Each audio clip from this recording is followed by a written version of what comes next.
when a sworn bodyguard steps up and says, "The wrong person is behind bars," every headline you thought you understood begins to crumble.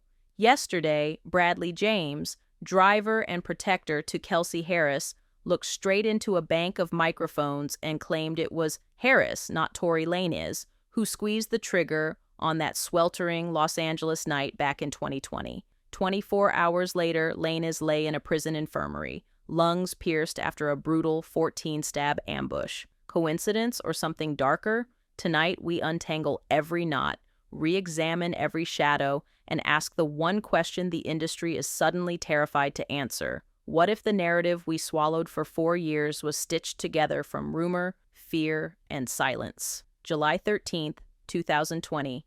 A neon-lit pool, Kylie Jenner's mansion, music loud enough to shake the Hollywood Hills. At 12:45 a.m., 4 people slide into a black Cadillac Escalade. Rapper Tory Lanez, 3-time Grammy winner Megan Thee Stallion, best friend Kelsey Harris, and driver Jaquan Smith.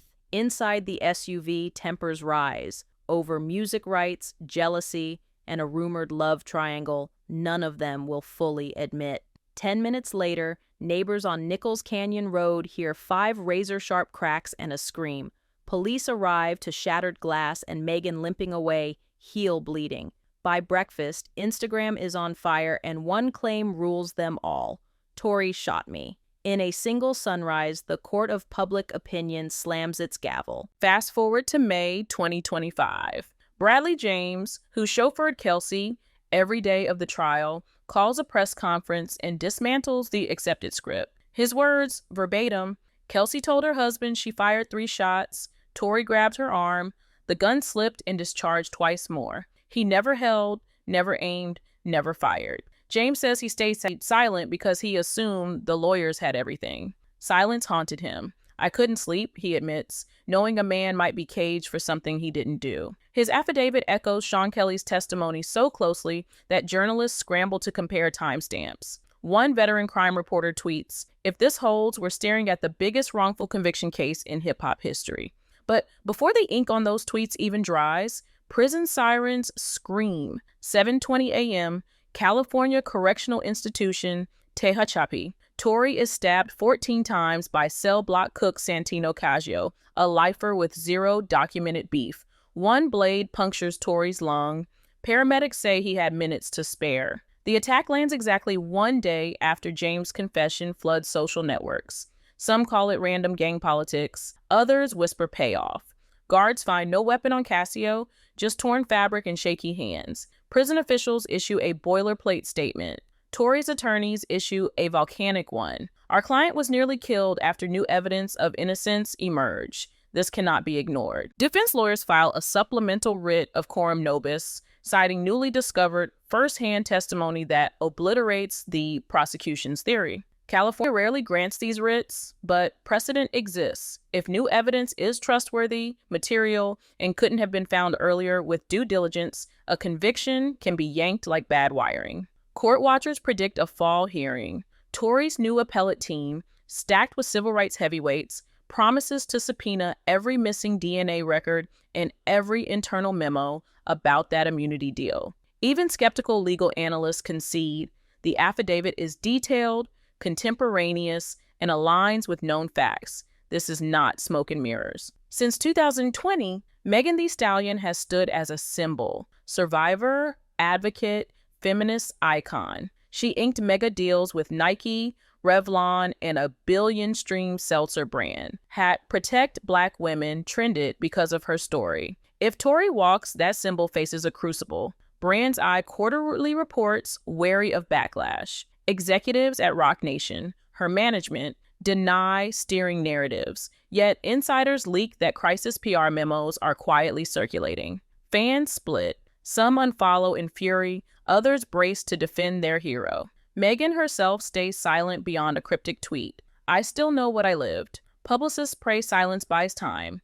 Bloggers call it an indictment. Yet the loudest lesson here isn't about chart positions or sponsorship dollars. In 2020, alternative theories were tagged misinformation and buried by algorithms. Prominent journalists who questioned gaps in evidence were blasted as misogynist or clout chasing. The Bradley James bombshell drags those choices into harsh fluorescent light. If his claims prove true, the industry must answer. How did one narrative become gospel before the trial even began? Why were dissenting accounts throttled? And what does this reveal about echo chambers, where hashtags become handcuffs on critical thought? Social media scholars warn we're watching confirmation bias at industrial scale. Viewers are left wondering which current storylines might crumble next under similar scrutiny. And that brings us to the moment everyone fears yet cannot avoid. Picture a line of 3 dominoes balanced on the edge of a courtroom bench, each one trembling as fresh evidence rattles the table.